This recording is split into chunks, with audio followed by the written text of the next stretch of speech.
Hey guys, it's Scott here from the $1 Million Mindset, and I'm really excited to bring you a new guest today. This guest is an entrepreneur, he's an actor and a speaker, specifically on a mission to create awareness and change in the mental health space. He's in former life, he's modeled for American Crew, David Jones, Maya, GQ and DNA. And he was also on Dancing with the Stars, Celebrity Splash, and more recently appeared as an actor on Neighbours as Brandon Danker. He's completed a business degree, launched an underwear line called Bracks at one of Australia's biggest retailers, Myers. He's owned a successful cafe in the city called Lobby 601. Has been speaking on as a mental health advocate for the past 5 years at over 1,000 events to more than 150,000 people around Australia and the world at schools, companies, podcasts. He's been on the stage at the TEDx events, and now has his own mental health masterclass online, which is an online course teaching people how to take control of their mental health once and for all. He's a great guy. He's got an amazing smile. He's got a heart of a saint. So without further ado, I'd like to welcome to the $1 Million Mindset stage, Mr. Nick Bracks. Welcome, Nick. Thank you, mate. I appreciate you having me on here. It's been great connecting with you about a month ago. And look, I think hopefully I'd love it if you could just say that spiel every time I wake up in the morning. Yeah. Because made me feel I've done a lot. I don't think it's quite as impressive as what you said, but I'll take it. Well, that's the funny thing, isn't it? Like, you know, when you really sum up, obviously when I'm researching someone, I want to start the show with a bang, and it's always a really good icebreaker. Everyone likes to hear something nice about themselves, and it's like, you know, being in the mental health space, Australia's got this kind of tall poppy thing where, you know, these aren't the types of things you would normally say about yourself, but I think that for the listeners that will be kind of watching, whether it's through just listening or watching through the YouTube, I think that the information, the value that we're going to bring today through our discussion is going to be really amazing. And I think that if people can understand, you know, where somebody's come from, just on an achievement level, to do those things, which I really want to start with today with some of the questions around that. I know for myself, I really enjoyed going to your website. I think it's nickbracks.com, I believe. Is that correct?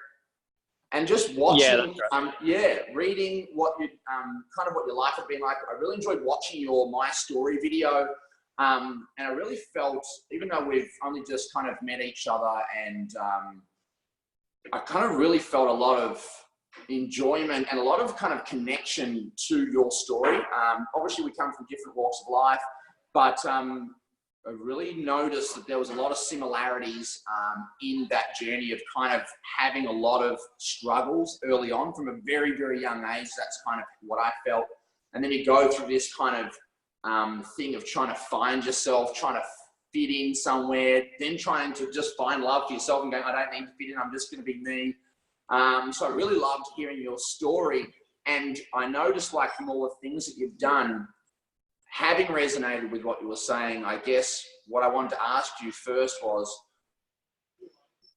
kind of what was obviously there's the car accident thing that happened when you're around 20 years old, but in your early years before that, I just wanted to ask you, what was kind of like in your mind, what was your day-to-day thinking like?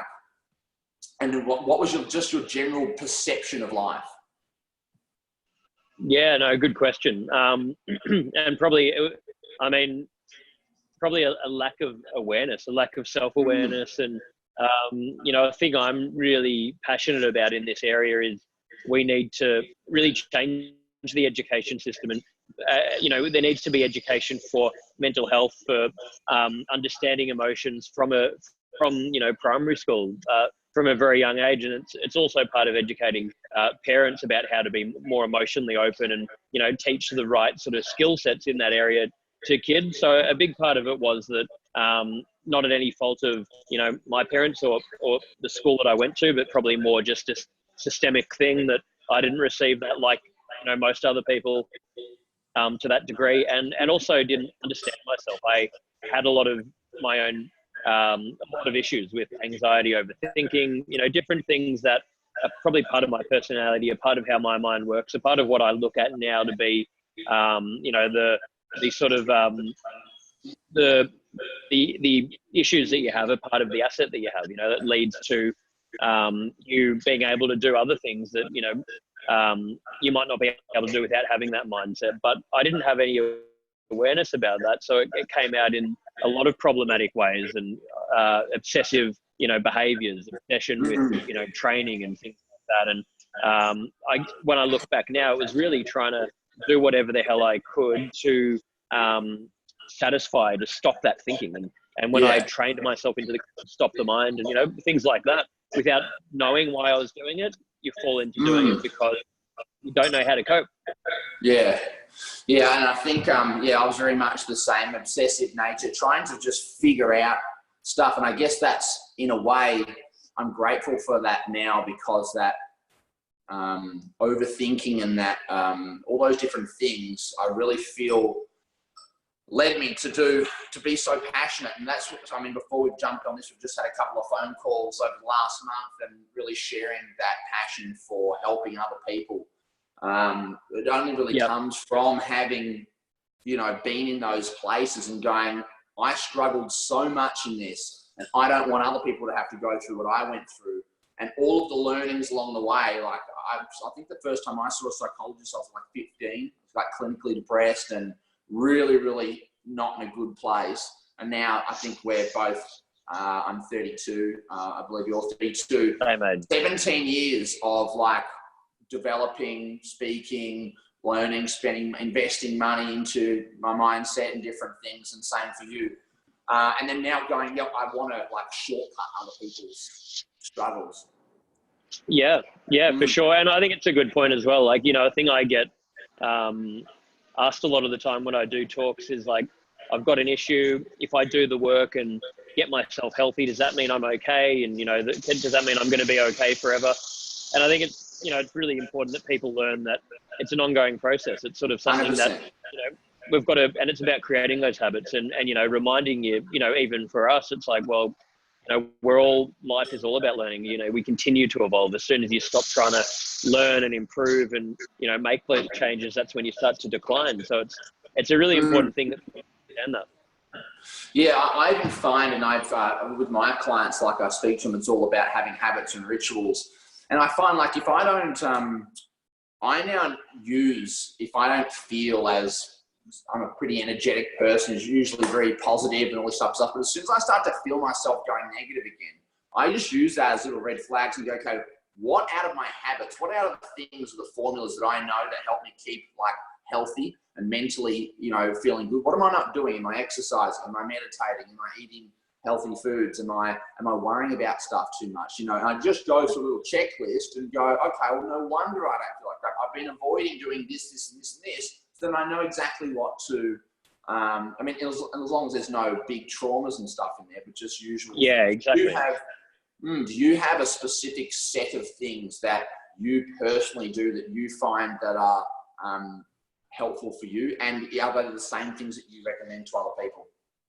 Yeah, I do. Absolutely do. And it's taken me, you know, a long time to develop through trial and error, work out what works for me. But I think it's also just on the point you made before as well. It's, you know, an important skill set that when you are, you know, having that awareness that when you are feeling bad and we all do, no matter who you are, no matter, you know, how evolved you are or how many, you know, healthy habits you have, we're all going to have ups and downs. But what I've found is similar to what you were saying, when I am really stressed or panicked or, you know, going through some sort of hardship and sometimes, you know, you can just have difficult periods that are really tough to deal with, and it's over a long time. I can step out of myself and think, you know what's causing that? Or if it's something that I can't control right now, you know what, I will, this won't last forever. It's going to get better. And, you know, I think once you've had enough experience, being able to do that makes things a lot easier to deal with. But, you know, to your question about what habits do I have or what do I do? I exercise every day. I write a gratitude journal every morning when I wake up. I meditate twice a day. I do transcendental meditation, so 20 minutes in the morning, 20 in the afternoon. And then I have a cold shower once a day as well. So that stuff I do every day, no matter what. And I find it helps me, through the benefit from it, and also through just having the discipline of having this regularity. And I live a pretty unregular life. I'm traveling all the time. I'm business. I'm doing acting. I'm sometimes I don't know even day to day exactly what's going to happen. And I've found really if I can't give myself some security within that I can take control of through my own habits, I won't feel stable enough. So I found it's really important.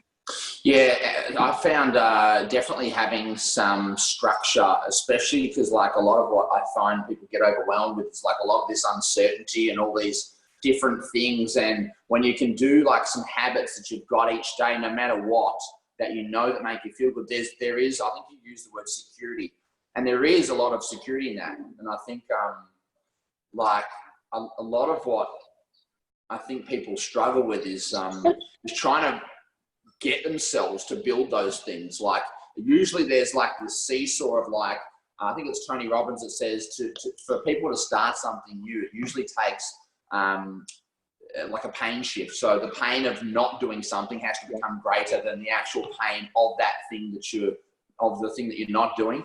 And so I guess for people who are listening out there that are maybe in a state where they're either depressed or they're really stuck or they're struggling,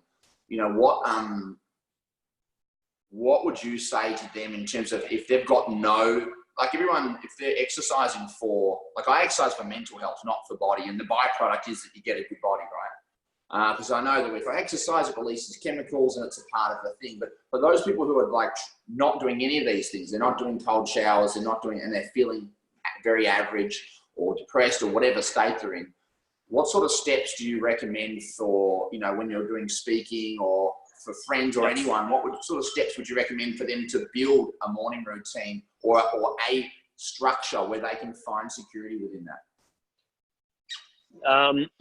I'd say, taking some sort of action with it. I think learning about, what it's going to require to make a new habit. So reminding yourself that if I'm going to make a new habit, it's going to be actually really fucking hard, and it's going to require me facing fears. It's going to require X amount of time, energy per day. So be really clear about it. Don't kid yourself. I know a lot of friends who have asked me for advice about saying, you've trained all your life, can I train? And they'll go into it and they'll go really hard for the first week, to the point sometimes they're almost vomiting, and then they have such an aversion to the training that they stop. It's like connotation to it. Yeah, so take that step back and be clear about not only what you want to change, but how you're going to actually go about it, what's realistic to you. It's different for everyone. So I think we can often be too ambitious and not stick to it and not be realistic. We can also kid ourselves about, what sort of sacrifice and how difficult it's going to be to create a new habit, and in that short term, not being able to, set ourselves up in an environment where we can deal with that short-term discomfort and not have the perspective of looking at the long-term benefit that will come from doing all of that. I'd say really looking at what are the things I want to change, and then really breaking it down, and you might have a list of 10 and pick out just a single number one. What's the most important thing? I'm going to forget everything else for right now and just focus on that one thing. But even within that one thing, how can I break this one thing down into, like when I'm teaching people to make habits, I try and say to them, even if you think you can handle, something more ambitious, I want you to make it easy. I want you to make it so easy that for the next, 21, 30 days, you feel like it's almost it's going to take barely any effort. So on the days where you're struggling, 100%, you still will be able to do it. It doesn't, in the short term, the result doesn't matter. It's about creating the habit, And once you establish that habit, something does click. And, I can use an example now about even when I came over here to Canada to do the acting. One of the big things that you have to do is you have to be able to speak with an American accent, and I hate learning it. It's tedious, and I hated the whole process. But I thought the only way I'm going to stick to this is make a habit where every single day I have a routine, set amount of time, I do this every day. And I started doing that, and it meant, after the first few weeks, it became actually the opposite. If I miss a day of doing it, I get a bit of anxiety and think, shit, I've got to, I've missed doing it. And so it becomes the opposite, but you've got to condition that habit. So, I think the habit stuff is probably the number one thing I think people need to really understand. Yeah, and it's funny because that's exactly how I would describe it myself, in exactly that way, doing it so simply that you don't get especially going from zero, like if you just improve yourself like 1%, like instead people go too hard, and like the statistics of business, the statistics of weight loss, of people who go in. If I had when I was doing PT, which I still do a little bit of, people say, I want to lose 5 kilos before Christmas. I'd say, yeah, I can do that. But how many times have you lost 5 kilos? And they'd say 10, 15 times. I'm like, well, we can do it that way. Or if you trust me, can I share with you another way? Oh, what are you talking about? And I'd say, well, what if I could teach you how to do it once and you'd never have to do it again? And they'd be like, oh yeah, but will I still be 5 kilos lighter for Christmas? And I'm like, maybe not. Maybe you won't. But what's more important? Losing 5 kilos and never having to gain it again? Because the real reason why you want to lose 5 kilos for Christmas is because you don't feel good enough now, and you're really just trying to make yourself feel good by the 5 kilos, which I'm going to teach you feel good every single day anyway. So we're not going to need to lose the 5 kilos. You don't have to attach your happiness to that thing. We could do it each and every day. And what's cool is we were talking about the habits before, is a lot of, what I'm super interested in, which is the neuroscience of it. So the 4 main mood regulators being oxytocin, which is the love chemical, dopamine, which is the achievement chemical, serotonin, which is the happiness chemical, and endorphins, which is the pain regulator. All of those things that you're doing as a part of your routine are releasing those chemicals. When you're exercising, that's 3 of the 4 main mood regulators. When you're doing your cold showers, that's building resilience, and that's actually allowing a lot of serotonin to build up.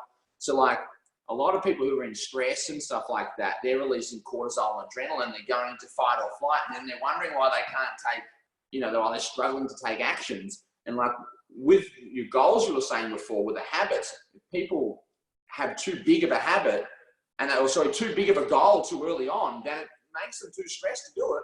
And then from that stress state, they don't take any action. So everything you're saying, I 100% agree with. And you've obviously been doing a great job of it, because to be able to, which is where I want to go to next, all the things that you've done, coming from a person, there's people out there who go, I've got depression and I want to do other things as well. You had it, you struggled with it, and now you're actually living a complete life of uncertainty. So it's pretty fantastic to go, okay, well, and even I think I saw on your website, you were saying, with the Dancing with the Stars, that was something that I found really, really awesome, was that, that obviously you're someone who had felt shyness a lot, had felt, self-doubt, had felt weren't able to look people in the eyes, which is 100%. I was just constantly in fear all the time, worried what people were thinking of me, worried about being judged. And then obviously we're doing podcasts now. But for you, you've been speaking on all these stages. What was the transition point? Obviously there's a transition point for you changing your life after the event with the car. But then there's obviously so many other pivotal points. What was the point where you went from, and I think maybe you might have said it about the Dancing with the Stars, was okay, I'm not going to live in this fear anymore. I'm going to actually start to prioritize challenges instead of shy away from them. And what was that pivotal point where you kind of said, you know what, that's it, from now on? Was there a point like that for you?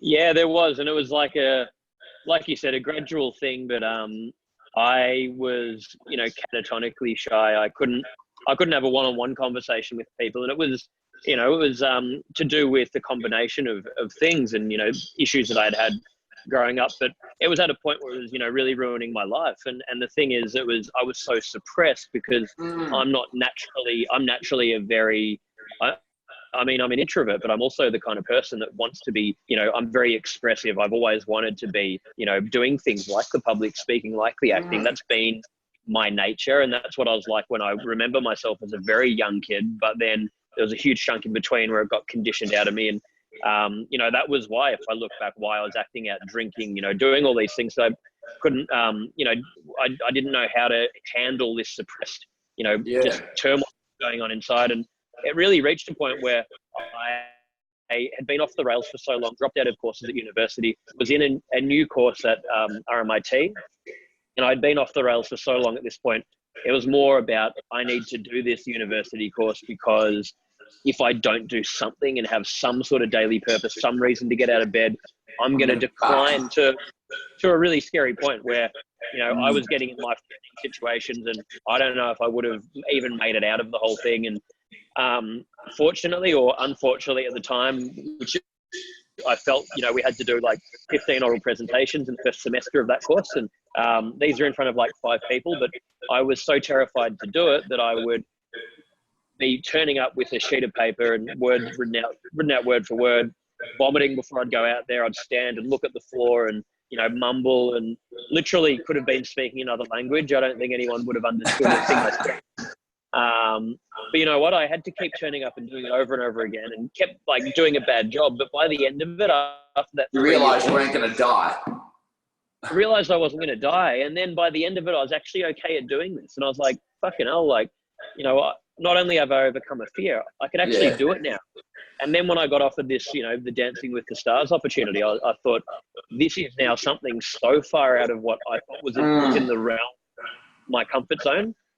Could barely comprehend, and I thought this is the best chance to put this to the test. And you know, it taught me that no matter what the hell we do, it doesn't really matter what the outcome is.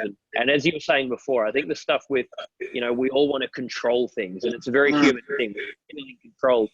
And the crazy thing is, we cannot control, you know, there's almost barely anything we can control. We can control, you know, these things like we're talking about daily, that we, you know, choose to process our thoughts.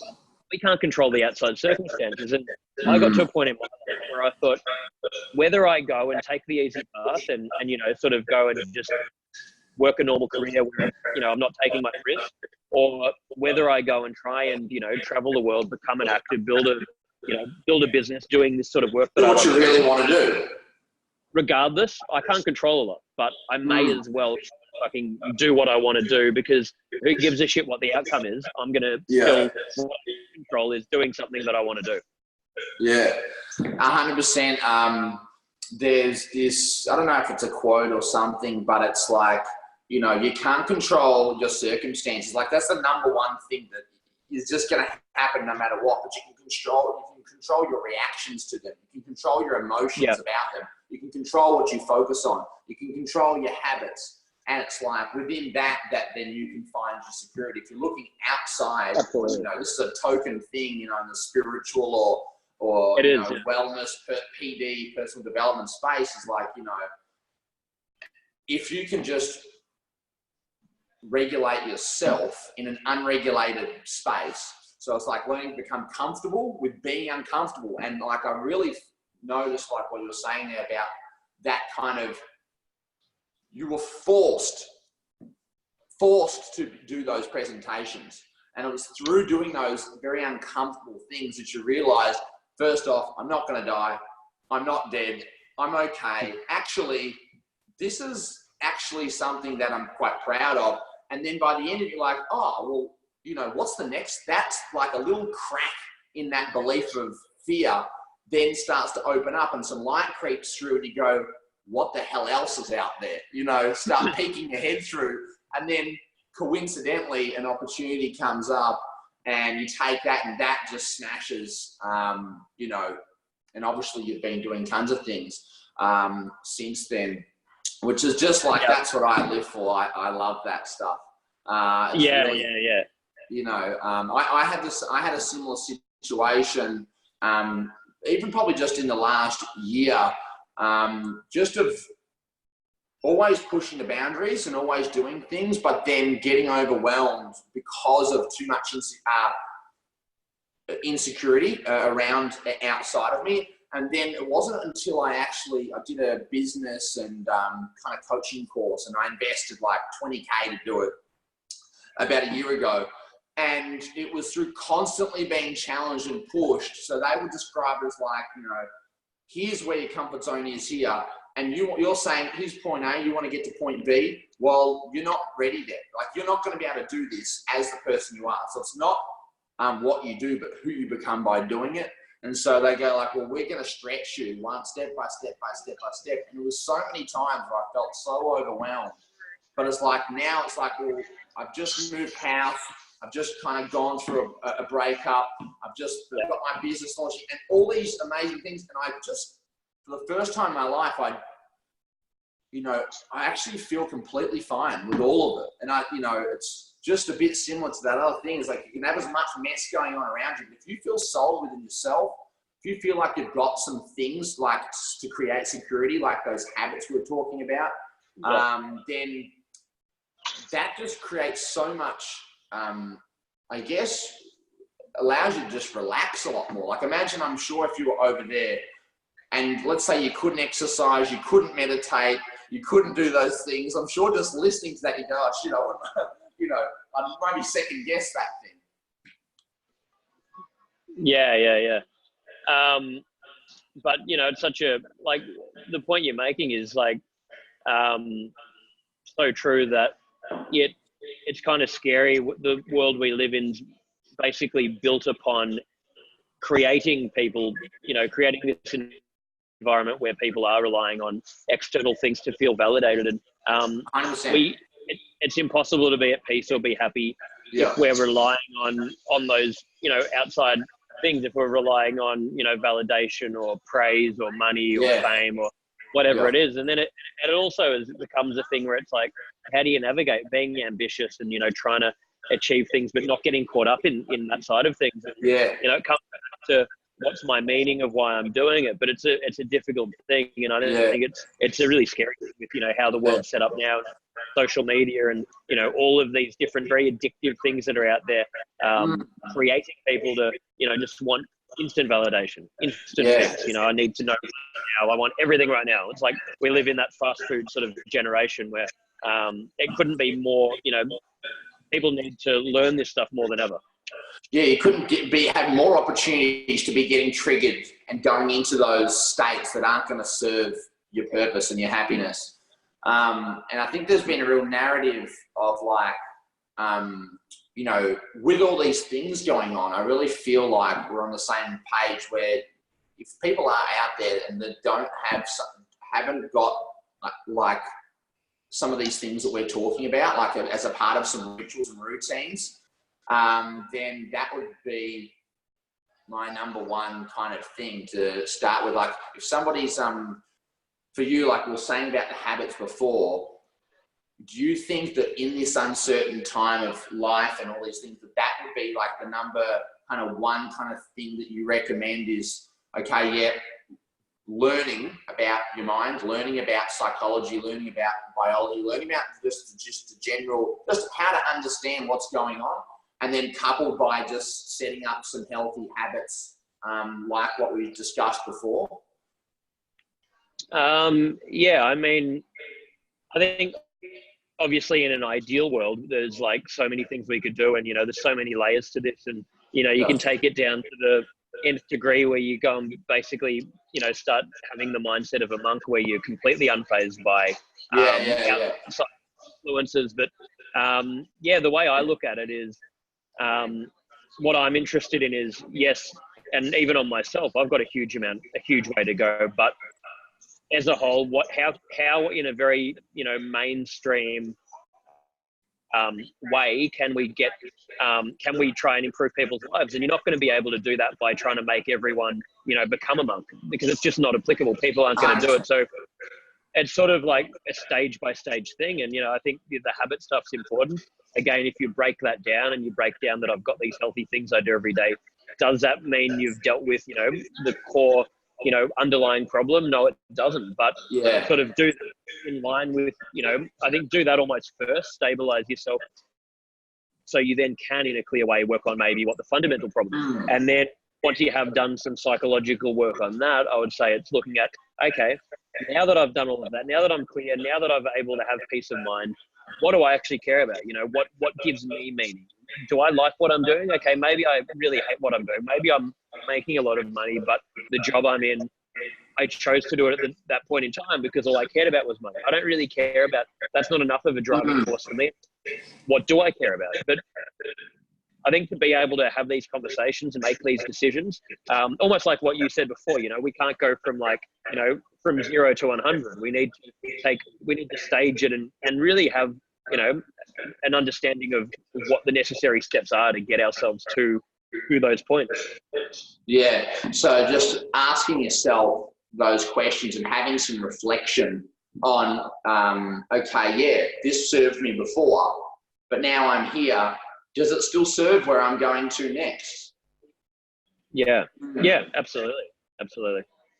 Awesome, man. And so, let me get here. And so in terms of your journey in business, entrepreneurship, and all the different things that you've done over the years, like obviously this is called the $1 Million Mindset. What I'm always trying to do is, yes, take someone who's, you know, basically just living the life on their terms.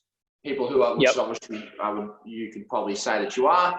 Obviously we're on a journey and there's always more things that we want to do. But what do you think has been your mindset? Meaning, what are the little things that you tell yourself in your mind to be able to have done the things that you've done? Because a lot of people, they just follow the typical model for life, which is almost what sounds like you're possibly going to do, which is like, go to school, go to uni, get a career, do something like that. And, you know, then you get the family and you just follow those steps. But you've obviously gone outside the box and you're doing your own thing. What has been the mindset around like your decision making to, even though you might have had some fears, to have the courage to live life on your terms? Sorry, mate. Yeah, I think the connection just jumped out. But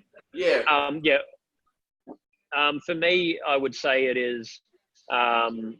It's been really curiosity of what do I actually care about, but that only came from trial and error. So I think I'm lucky that I've had the mindset that I didn't have any idea what the hell I wanted to do, but I kept trying things. And what I recommend to people is, I think the first thing to do is don't accept anything. It's like, you know, I think we get things backwards. It's like from a very young age, we're taught, okay, this is what you got to do, uni, blah, blah, blah, make these decisions. Like, how the hell can I make a decision about what I want to do with my life when I haven't lived the fucking thing yet? You know, I've got to go and I think, you know, failing is the absolute best thing we can do. And I don't look at failure. You know, I think I want to fail at things. I want to fail as many times as I can. So you learn every time you fail. So you put yourself out there, and then it makes it easier, because it's like, okay, I'm starting a new business. I'm trying something new. I want to get into acting. I'm going to go to acting class. The mind is going to be saying, oh, but what if I go to class and everyone laughs at me because I'm terrible, or I freeze, or I forget my lines? It's like, great, I want to go and fail, because that means that I'm going to, and when I go back again, I'm going to keep learning. But I think when we try and perfect everything and have all the answers, it becomes so debilitating that we don't take any action. So I think going and, you know, trying so many things until you find what you want to do. And then when you do find, you know, what you want to do, it's sort of to have longevity doing it, because, you know, as we've talked about, you can't control so many things, and whether you have success or not, probably going to fluctuate, and there's going to be very hard times, and everything's going to take 10 times longer and be 10 times harder than you think it will be. So from what I see in the industries I'm in both business and in acting, 99% of people eventually drop off because they can't handle the constant hardships and uncertainty. And I think that's because it's not attached to something meaningful enough. If it's attached to just the end result, you won't do it. You attach it to, I'm doing this for something internal, then whether I'm doing, like I said to you before, you know, filming a self-tape today, I can just enjoy that. Whether I'm doing that or I'm on set filming a role, it's still the same thing. You're still performing a scene. So it's like, you can start looking at everything you're doing in that way, then just every day becomes easier, and you stick to things and you have more resilience. And, you know, I think that's for me how I've gone about, you know, the whole process. Yeah. And I think the failure thing is so huge, because I think you hit the nail on the head there. And I did a video on this the other day, but most people, including myself, up until only recently, have just been with failure. Obviously, everyone's trying to do exactly what you said. They're trying to figure everything out before they do something. So if I get this, then I'll start. If I do this, then I'll start. I just need to get this more thing. I just need to figure all this stuff out. And then it gets so overwhelming. And that was what would happen in my other businesses. Or other things that I did, I would get it to a certain point, and then just be scared to take it to that next level. And because of failure. And that's probably the number one thing that shifted. But what I think, and you in a different way, you said it, because it's only once you've done something, you get that hindsight to be able to go, oh, well, okay, it either is or it isn't right for me. And then you can pivot and go to the next thing. But if you've never done it, you just go through with this preconception of what you think it's going to be without even knowing. It's like so ridiculous to be making a decision about something you know nothing about. Exactly. Yeah. Like, how on earth can you know? You know, that's the thing. It's like saying, it's like, you know, I've just gone on, you know, a first date with someone, and yeah, I'm going to marry them because, you know, I just got to do it. This has got to be locked in. It's like, well, I don't know. I've got to explore it. I might not like them. We might not get on well. It's like I think we want, and again, it's that thing about, and I was thinking about it before when we were talking, you know, again, that generational thing where we live in this very, you know, fast food generation of, I'm trying a business. The business isn't working. I'll do something new. I'm going to try this. I'm going to try that. I've got so many perceived opportunities that I'm just not going to commit to anything. And then you don't realize is you're disservicing yourself by doing that, because you won't get, you know, you won't learn the lessons. But I think the deeper point about that is the thing that we actually get the most value of is not the results. It's the process we go through. And, you know, that when you achieve something, it's like, you know, and I know anything I've achieved, I'm like, yes, it feels great, and you get a little bit of a high. For a week. Yeah. Sometimes less, you know, you make money or you get some sort of award or whatever.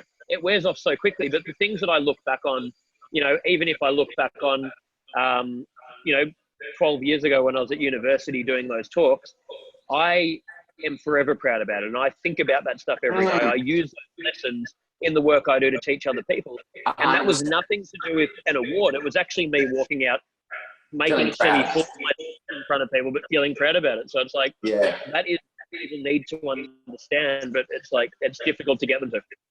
Yeah. And so I get that. I mean, that's why I love doing these podcasts, is because most people that are living a life on their terms, and you can read books about this as well, but it's really not until you actually live it yourself, but still it's worth just constantly putting it out there, is that you've been and that's why you've been successful into where you are at in your life, is you prioritize actually pushing the challenge. You prioritize failure over comfort. And most people, they stay in the safe job because they're not prioritizing the challenge. They're not prioritizing, but they don't realize that the reason why they're not enjoying their life so much is because they're just giving up all their power to all those things. And that's why they feel so, you know, so average. And because they're not living a life on their terms, they're not pushing those boundaries. And it's a very scary thing to feel kind of trapped. And I think the first way out of it is to literally be okay with failing. You're not going to die. You're not like most people. If you fail, they'll support you. They're not going to judge you. And even if they do, it's usually just something within themselves. It's got nothing to do with your worth or your skill or your intelligence or any of those things. Exactly. And the interesting thing with it is, like, when we're scared about making a decision like that, if it's like I'm stuck in a job and I'm terrified about leaving because what the hell am I going to fail and this could happen, or, you know, the public speaking thing, you know, it's one of the biggest fears of a lot of people. If someone has to go and do a big talk, they might have sleepless nights leading up to it. They're trembling before they go on there. There's all these thoughts and fears, but when you actually do the act itself, when they start talking, the fear goes away. So it's like, it's a logical fear. You know, it's stories that we're telling ourselves, but then when we're actually doing the thing, immersed in it, it's never bad. You know, it's never anywhere near as bad. Yep. Yeah. And then as soon as you actually get on the other side of it, you actually feel extremely empowered. And then you start doing more things like you did with that thing, and then into Dancing with the Stars, and then now speaking. You know, that's all of these kind of breakthroughs on the other side of doing things that you don't want to, that make you feel uncomfortable. So you can have the stretch, and that becomes the new norm. Then that becomes a new norm, and then that's what growth is. Exactly. And that's what life's about, isn't it? Yeah. Awesome, man. And so what are you up to next? Like, what are you excited about in your life? You're obviously in Canada at the moment doing acting or trying to break through in that market. So what's in your life? This is where you are now. What's the next kind of thing that you're pushing yourself to get towards? What are you excited for? Yeah, I'm over here in Canada at the moment, auditioning for a lot of acting roles and, pushing that side of things. And, again, that's probably something I put off for a number of years, the fear of leaving Australia, because I've built, a really good business there. I've, built a lot of demand for the work I do, and leaving there to go and, start fresh, to be unknown, to be, pushing the acting and the mental health work. It's, it created fear, but I thought, if I don't do it, when am I going to? And then I've also launched a digital program called Mental Health Masterclass. So it's a educational learning platform that is mainly video based. It has workbooks and toolkits that come with it, and I host it. I've got a range of psychologists and different experts that feature within the program, and I'm pushing that out to schools and organizations and tweaking it as we go, and giving that a real push. So I'm sort of I guess both things that I've done this year have been about really trying to do what I've been doing on a bigger scale, go and do the acting on, be in an industry, Canada, America, there's a huge market for it. With the mental health work, I've been doing a lot of talks and I've loved it, but I've thought, how can I reach more people? How can I build something, bigger than myself? That's not just Nick Bracks going out to do a talk, but build something that can scale and have that longevity and, grow into something bigger and bigger. And, this program's the beginning of that. So really excited about both projects. Fantastic. That sounds really exciting. And I definitely checked out the masterclass and been following you along on Instagram, and it looks really, really top quality. I definitely would recommend people checking out Nick's, both his website to find out more about him if you haven't already kind of got the gist from the podcast, but also what was the website for that, the mental health masterclass, if people want to go and check it out? So at the moment, I'm actually building the site at the moment, but the easiest way, the course is just hosted on, you can go on it through my website, but the easiest way is just go on my Instagram in my bio. I've got a link to the course in my bio. That's the easiest way. Fantastic. And your Instagram is just Nick Bracks? Nick Bracks. Awesome. At Nick Bracks. That's it. Nice and simple. Yep. Awesome, man. And so one more thing I wanted to just talk to you about was I'm just remembering now, you were talking before about going back to what we were saying about asking the right questions about what you're doing. I just didn't fully tap into that before. I just want to finish up with it. So for people that are trying to, in these positions where they want to grow, where they want to improve both their mental health, their lifestyle, all these different things, you were specifically saying about how you ask yourself, like, what, I can't remember the language that you used, but something about like, what do I want, or not who am I, but what do I want to feel? What do I want in my life? Something along that narrative. And then it's from that place, then you can start to see, okay, well, yes, where I'm at does fit this model of the life that I want, or no, it doesn't. And then I can start to do more things. But I can't remember what the exact kind of questioning that you used before, but I thought that would be really valuable to just dive into. Yeah, well, I think it's doing the work on you. I mean, until we've done enough work on ourselves and, being honest with ourselves, I think it's very hard to know what we really care about and what's meaningful, because, it's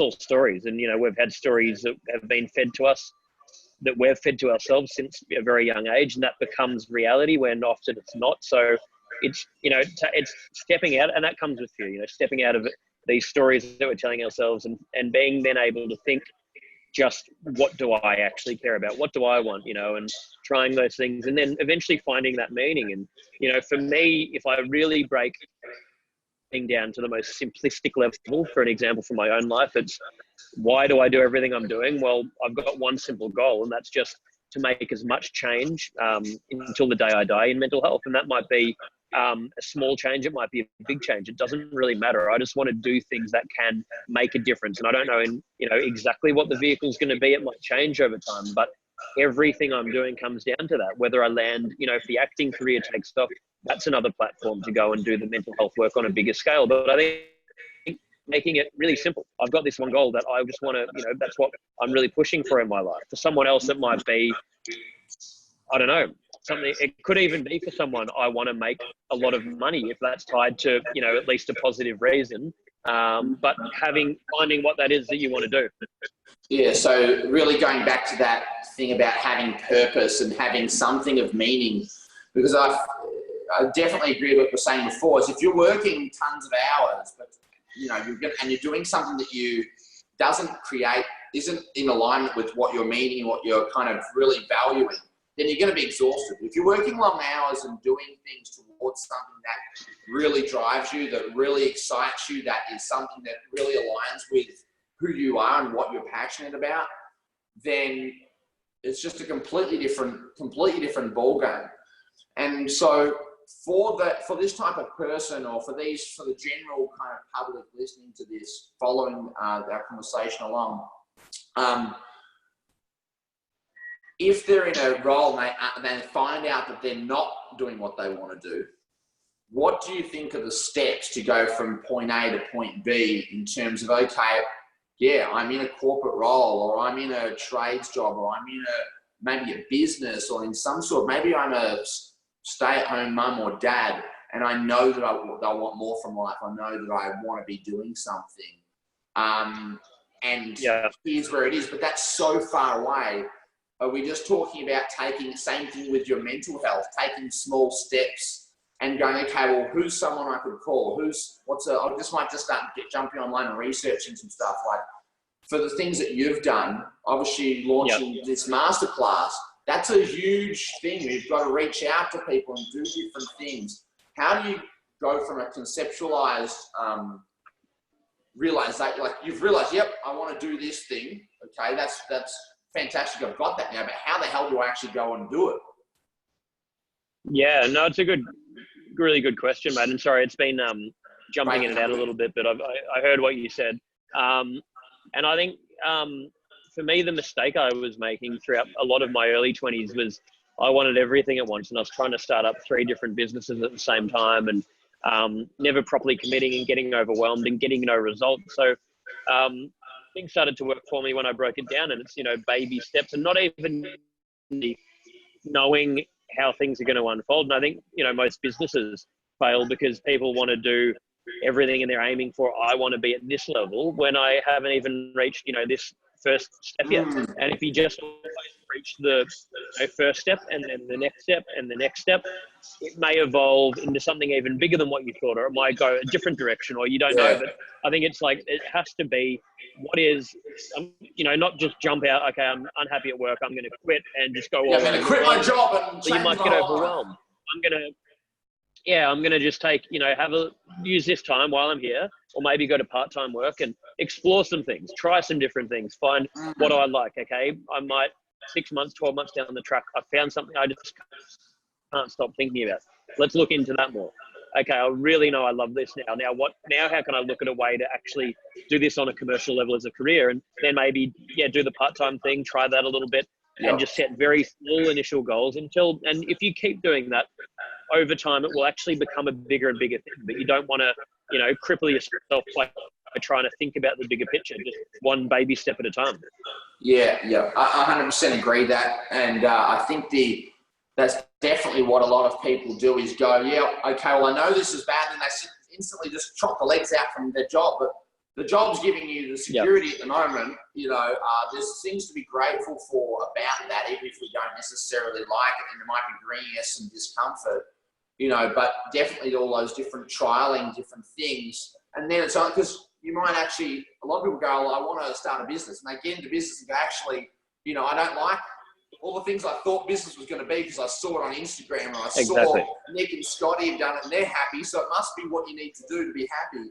And then they go and do it. Actually, I hate the fact that I've got to do this and this in business. And it's not even something that I like, but I just thought that it was. So it's just that hindsight again. But if you can kind of just taste things, you know, speak to people, you know, in business and understand it a bit more, or, you know, start something small or something like that. Yeah, 100%, man. It's awesome. So, No, so true. So true. Well, what we'll do, Nick, is we'll wrap things up. We're running out of time, but I just wanted, obviously the podcast is called The $1 Million Mindset, and so at the end of each podcast, I like to ask the guest the $1 million question. And the $1 million question is, would you trade your mindset for $1 million? So when I'm saying mindset, what I'm meaning is the things that we've discussed today, the things that allow you to live life on your terms, that maybe for the listeners, that they don't have that full, not monk-like thing, but these are the things that have served you to get to where you are. So if I was to hand you $1 million right now, would you take that in exchange for then erasing the things that you've learned? I mean, the things that you're sharing in your masterclass. No, not for any amount of money. I wouldn't do it, because then, you know, what's the point? Money's one component. We all need money, but if I couldn't do the things I love, I would honestly, hand on my heart, rather be on the street doing what I love than have any amount of money. 100%. And so far, I haven't had anyone answer that yet. But the reason why I started this podcast, and the reason why I call it the $1 Million Mindset, is because I called it the authentic way to love yourself. Then most people might not, or the men that I really want to affect change in might not actually listen. But the whole idea was that I found that people weren't valuing, like, same thing as the action. You get the knowledge on the other side. But for people who haven't passed that test yet, they're not on the other side. They're on the I don't know what to do side, not the now I know what to do side. These guys all answer with the same thing, which is there's no amount of money that I wouldn't pay. Like I would literally pay. It really is, to me, it'd be worth $1 million. More, any amount of money to be where I'm at now, because I would never want to go back to being like that, struggling. Exactly. And, you know, but most people here, they don't know, they don't see what's possible, and so they don't value, I feel, from the people I've spoken to and seen, they don't truly value how much this is going to allow them to change their life. They think, I need to get this business, I need to own this car, I need to have this many followers. You don't need those things. You just really need to learn these basic, simple, progressional principles that I'm sure that you've got in your masterclass. And that really is, to me, like worth more than $1 million. And if people could really start to value reading books or taking some, getting outside their comfort zone, finding a coach, finding a mentor, you don't have some things. It's worth definitely investing your money and your energy and your time into developing these things. It doesn't matter if it's over, like you've got we're in our 30s, but I speak to guys in their 40s, 50s, and 60s, and I'm like, you've still got 20, 30, 40, 50, 60, 70 years ahead of you. Like, just start with some small things. But 100%, I think it's Warren Buffett who said that the best, he's obviously one of the best, or is quoted the best investor ever in history in terms of the investments he's made and the billions that he's created. And he said that the best investment he could ever make is within himself. If he lost all of his money again, that it wouldn't matter to him, because he's got that mindset, he's got the skills and the development to be able to do it all over again. So awesome, man. So obviously, thanks so much for jumping on. I really appreciate your time. I know you're a busy guy. I've really enjoyed hearing your story, connecting with you outside the podcast, and I really hope that we'll, and I'm looking forward to growing this relationship, mate. Wishing you the absolute best of luck with all of your acting stuff. Again, if anyone wants to find out more about Nick, you can go to his Instagram or to his website, the Masterclass. If you're interested, if you're out there and wondering how you can, level up or improve your mental health state, I'm sure that on Nick's Masterclass there'll be tons of value on there. Don't forget to follow me at Couch to Courage and at Scotty Andrews. I'm on Instagram and Facebook as well. Nick, best of luck. Have a great day, and thanks for jumping on. I'll speak to you soon. Awesome, mate. Thanks so much for having me. Have a good day. See you, buddy. All right. Yeah, mate.